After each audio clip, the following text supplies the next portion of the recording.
Here are 3 things that can be helpful when diagnosed with gestational diabetes from a registered dietitian and type 1 diabetic. The first thing I would do is get a glucose meter or a continuous glucose monitor if you can. This shows you trends. This is extremely helpful. It'll give you an update of your glucose every 5 minutes.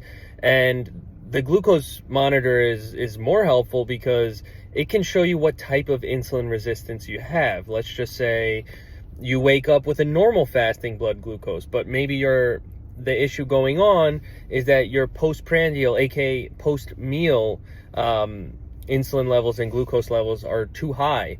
So this type of information will be valuable to show to your doctors. Number 2, I would try to work with a registered dietitian. I've heard from many women that they leave the doctor's office flustered and with not a lot of guidance. And while I'm not putting the blame on doctors or anything like that, the fact of the matter is they don't have enough time to go through everything that you need to learn with gestational diabetes or diabetes as a whole. It's a very complex and nuanced disease. So a registered dietitian has a lot of time for you. You can set 30 to hour appointments with them weekly, depending on what your insurance covers, of course, but you can learn a lot from an hour with a dietitian. So this would be extremely helpful. And they'll tell you things like, don't focus on just restricting food, but talking about pairing certain types of food, and you still need carbohydrates. Of course, you're growing a human.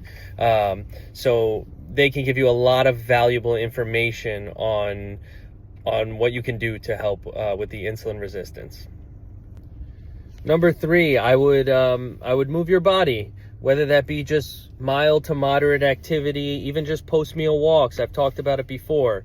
Walking after a meal can bring your blood sugar into range. So this can be very helpful, and it also improves insulin sensitivity for 24 to 48 hours after. So yeah, I would definitely do that. And a little bonus tip, just because I want to throw it in there, is advocate for yourself. Ask questions when you go to your healthcare providers. Be inquisitive and try to learn more about it, because like I said, it is nuanced. There's a lot of complexity to it, which can lead to the feeling of being overwhelmed. But if you ask the questions, maybe you'll feel a little bit better and feel more well-equipped to handle this. I hope those were helpful, and if you have any more questions, please let me know in the comments. There's definitely more things you could do. Of course, those were just, the top 3 that came to mind. But I think these can definitely help you and hopefully make you feel a little bit less overwhelmed